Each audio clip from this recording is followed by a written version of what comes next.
नमस्कार दोस्तों, मेरे इस यूट्यूब चैनल रामदेव जी महाराज की भविष्यवाणी में आपका स्वागत है।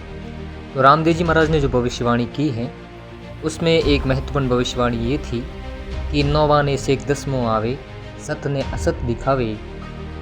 तो यहाँ पे रामदेव जी महाराज ये कहना चाहते थे कि कलयुग के अंत में जो नवा अवतार भूत अवतार है उसके बाद में 10वां अवतार कल के आएंगे, जो लोगों को सत्य और असत्य का मार्ग बतलाएंगे और दिखाएंगे कि सत्य क्या चीज़ है और असत्य क्या चीज़ है।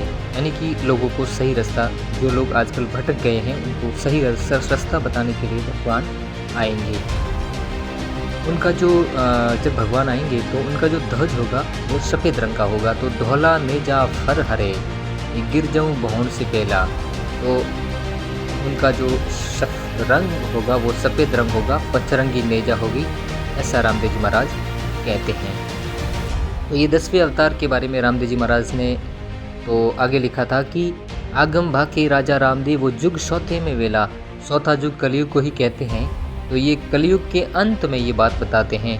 तो भविष्यमालिका ग्रंथ में भी ये लिखा गया है कि उनका रंग,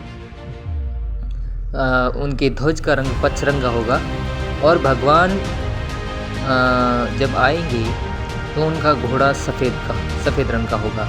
तो यानी कि भगवान, और भागवत में भी लिखा गया है कि भगवान के अंग से कांति फैलेगी जिससे लोगों की बुद्धि शुद्ध हो जाएगी। तो वो सत्य और असत्य दिखाएंगे।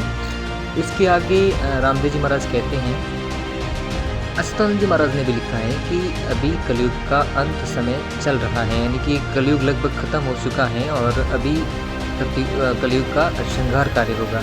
तो उस श्रृंगार कार्य को देखते हुए ये बात बताई गई है कि आने वाला समय बहुत ही विकट है। और अगर इस हिसाब से देखा जाए तो रामदेव जी महाराज के हिसाब से, अगर अच्युतानंद जी महाराज के हिसाब से देखा जाए तो ये अभी जो अंत समय चल रहा है उसके हिसाब से तो अभी अवतार लगभग होने वाला है और ये 10-12 साल में ये सारी की सारी रचना, ये घटना हो जाएगी।